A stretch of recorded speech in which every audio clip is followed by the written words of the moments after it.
Welcome back, everyone. New School Sensei. We're here, so I'm the host, Lance Douglas. We've got Ken Douglas as well, my twin brother, my partner in crime, or not crime, partner in martial arts. We're going to be going around the grounds. It's good.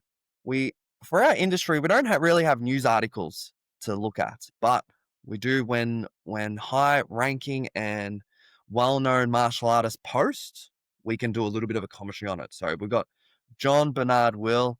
He's part of the Dirty Dozen, and that refers to the first 12 non-Brazilian Brazilian Jiu-Jitsu black belts. That's amazing. And he posts a lot. Like he's got a lot of wisdom. I'd love to get him on the show. His recent post essentially for our industry blew up. So Ken, run us through John Will's post.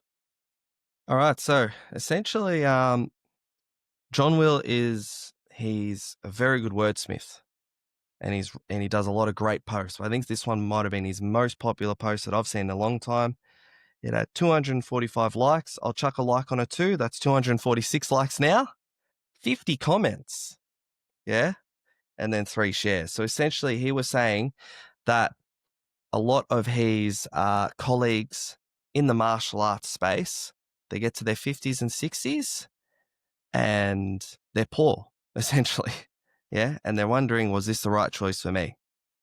And in his post, this actually saddened him a lot because he believes that if he could get a room of martial artists and we can talk about this topic, that you wouldn't see so many martial artists being poor later in life.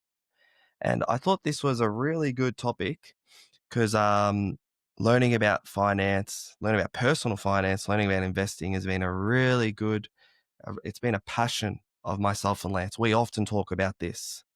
We are passionate about martial arts, we're passionate about teaching, but we're also passionate about setting ourselves up and having a good end stage of life. It's not just about having a great, your first third, your 30, get to your 30s, and then, second third, you get to your 60s, but then you go 60 to 90.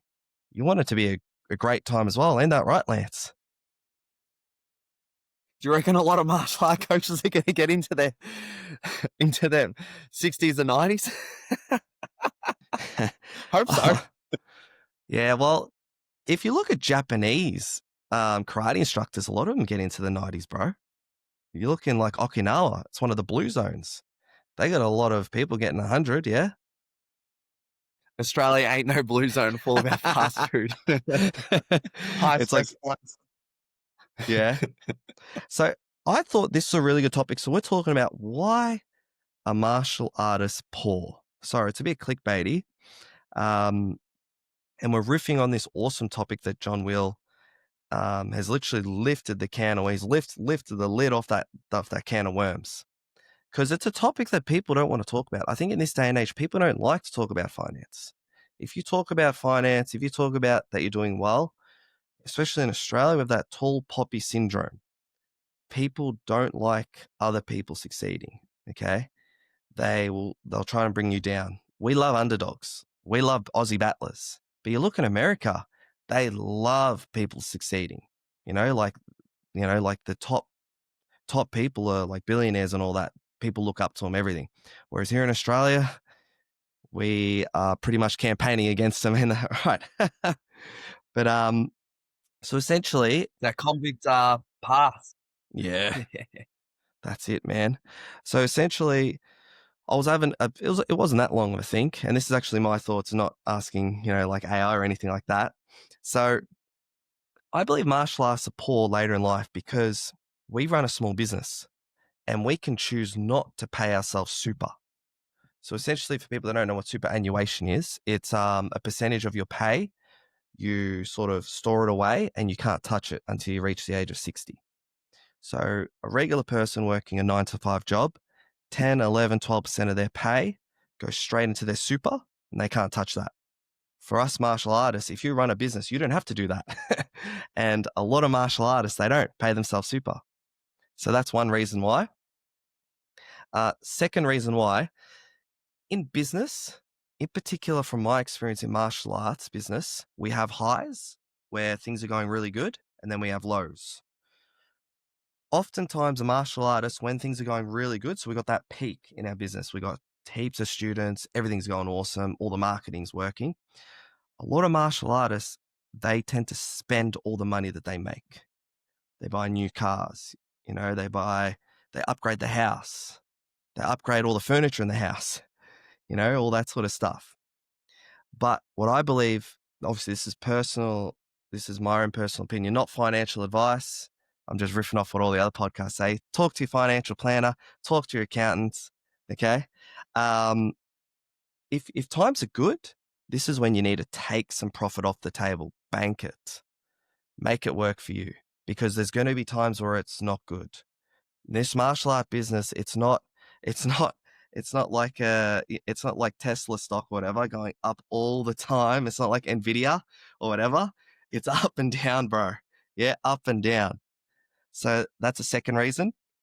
Third reason, personal finance is not taught in school, 100%. So I actually think almost everyone, that this is a common thing for everyone in society. Like we don't learn about personal finance. It's taboo. They're not teaching it in school. But it's really impacting us as martial artists because we don't pay ourselves super. So your average Joe, 9 to 5, they're getting paid super for 30, 40 years. So by the time that they're 60, they've got a million, 2 million, in super, which they can live off for the next 10, 20 years, however long they're going to live. So those are my 3 reasons why martial arts are Paul Lance. I know Lance a changed man. He's starting to write notes. He's starting to read books. I'd love to I see wrote his some take on notes. this topic. Let's go, Lance. I'm trying to be a better podcaster, Ken. I'm treating it like martial arts. Yeah. To be a better podcaster, you got to read good ideas. It actually helps to write down some stuff too, so you can logically put down your arguments. Anyway, let's get back into it. So personal finance, that's something, obviously, yeah, it is seen a little bit taboo. For me, I'm actively teaching my son about personal finance every chance I get. So I'm probably you're the same with your 2 kids. Like, I know as growing up, we never talked about finances ever, but I'm talking about it constantly with little Arky.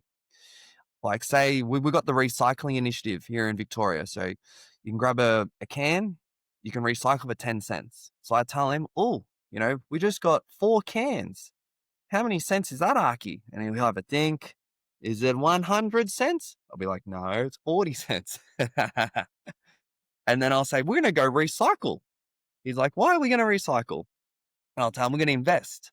Obviously, he doesn't understand what investing is, but these little stories will add up. And over time, the goal is, by the time he's in high school, he's got his first job. He already knows he's been conditioned to save some money away.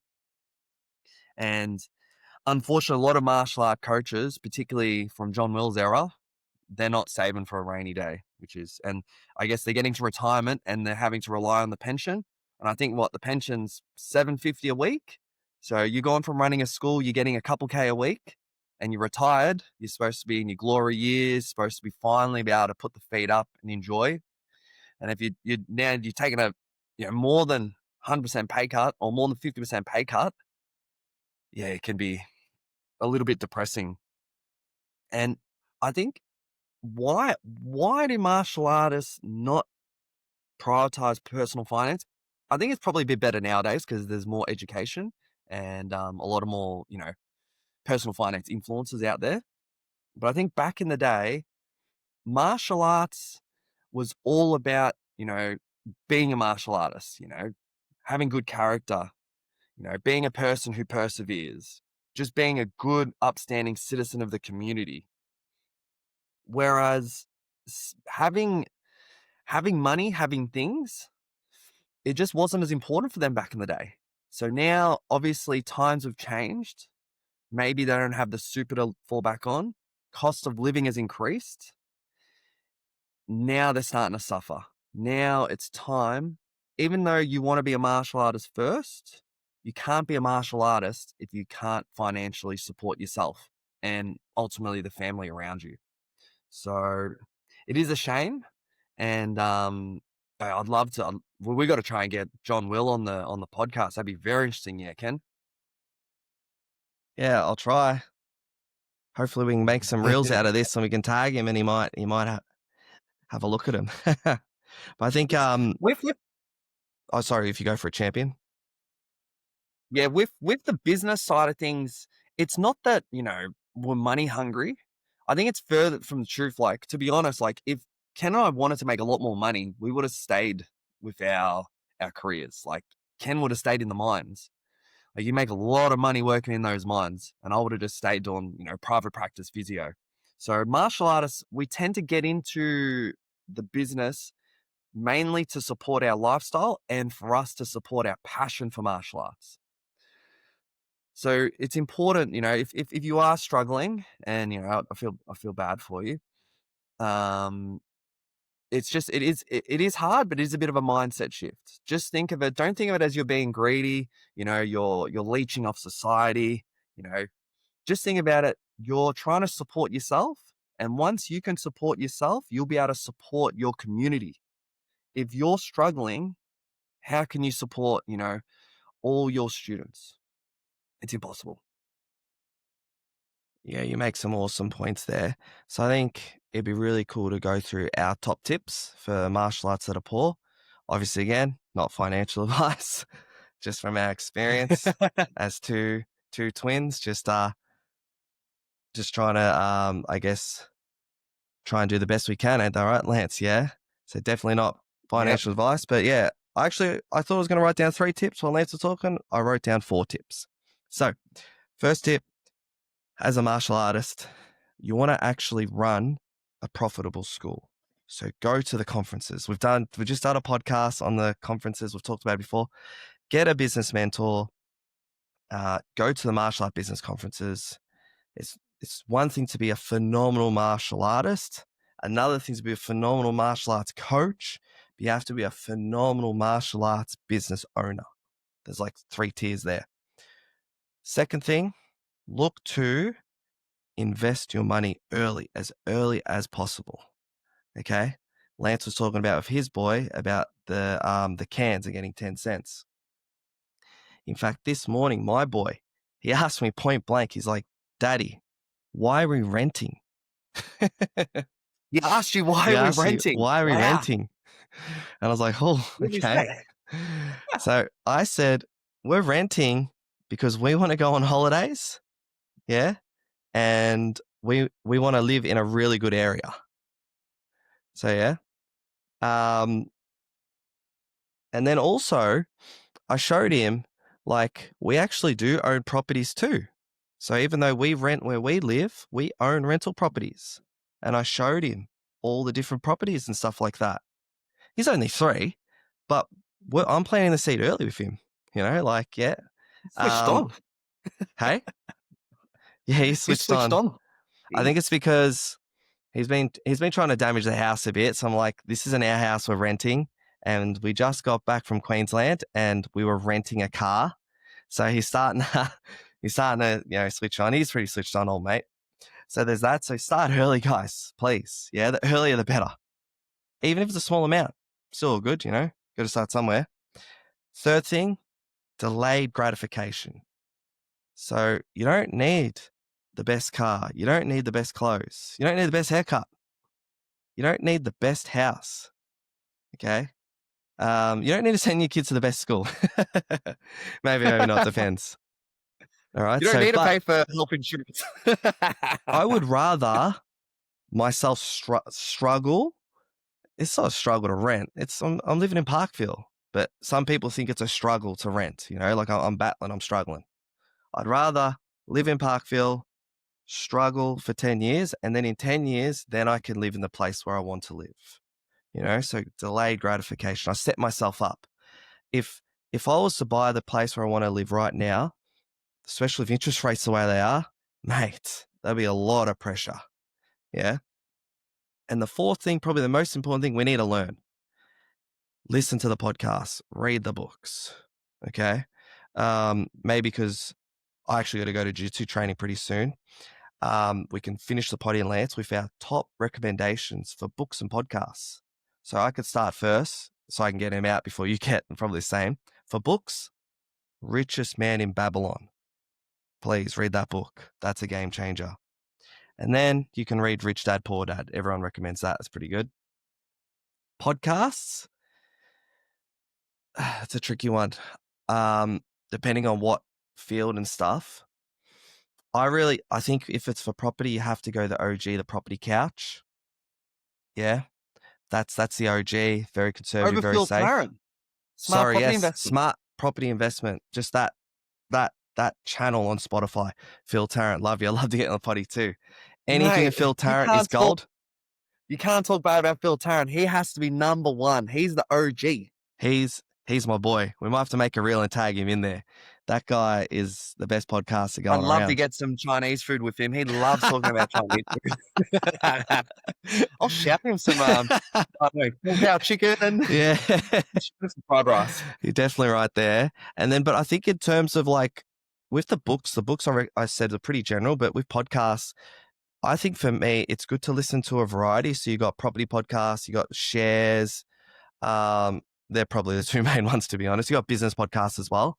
So that's something, those are some ways you can learn, guys. Lance, you got any others that you want to tell the people? The books and podcasts were on the similar boat. I would say also just talk to some more experienced people. Yeah. So just the people if you can see I'm not saying they're old, but they're in 60s and 70s. And for a lack of a better term, they're balling. Just ask them. You see, he's coming to the day class in jiu-jitsu. He's driving a Beamer. He's staying back for the chats. Have a chat to him. What's going on? Give me some of that secret sauce. I taught you how to finish the armbar. Tell me how to live successfully, please. That's gold, bro. 100%. So if you're a jiu-jitsu coach and you're doing private to that 60-year-old, okay, mate, if you're 60 and you're doing privates you must be doing something right because privates ain't cheap. Right? And jiu-jitsu ain't cheap on the body too. So 100%. let's wrap it up there. I I know like it. Ken, he's going to shoot off to the master's class at I gotta go to AET. AET, boys. You're going to AET. Boom. Let's wrap it. Good podcast, guys. Got any questions? Send it through. Obviously, we're not giving them personal advice, but we are thinking about getting some uh, property experts in, personal finance experts in, because it is a thing that we are lacking as an industry. So stay tuned for that. We'll see you all on the next podcast. Us.